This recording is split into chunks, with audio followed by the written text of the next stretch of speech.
Un geste très charmant et très beau de la part de Georges Clooney. Propriétaire d'une somptueuse demeure dans le Var, Provence-Alpes-Côte d'Azur, l'acteur est venu en aide aux sinistrés des inondations d'octobre 2021.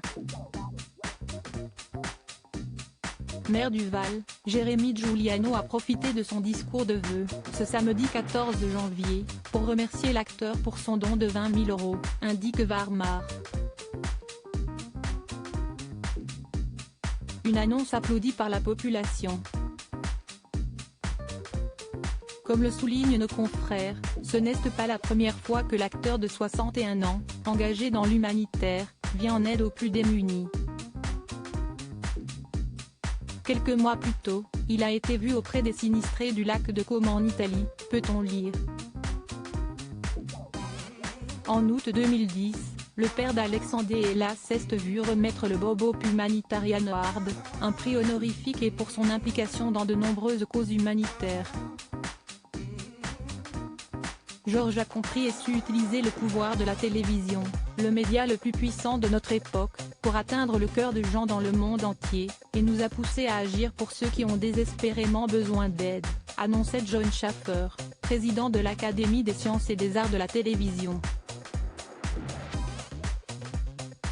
Supérieur à comme Georges Clooney et Amal, ces stars ont choisi de vivre en France. Georges Clooney récompensé par l'ONU pour ses engagements humanitaires quelques mois plus tôt, il avait organisé et animé un téléthon spécial en faveur des sinistrés du tremblement de terre en Haïti.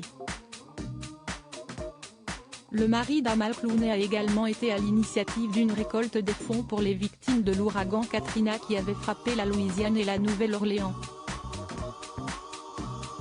Lors des attentats du 11 septembre, il s'était aussi mobilisé pour les victimes. Autant d'engagements qui lui ont valu de recevoir le prix du Messager de la paix des Nations Unies, à New York en 2008. Mobilisé contre la guerre du Darfour, il avait sensibilisé le grand public au génocide qui frappait la région ouest du Soudan en y réalisant un documentaire.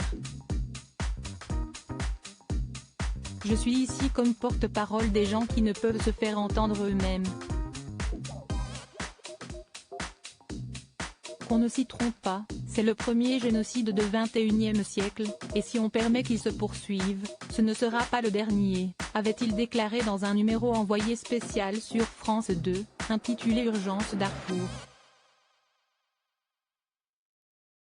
Crédit photo, Bac Gris du SA.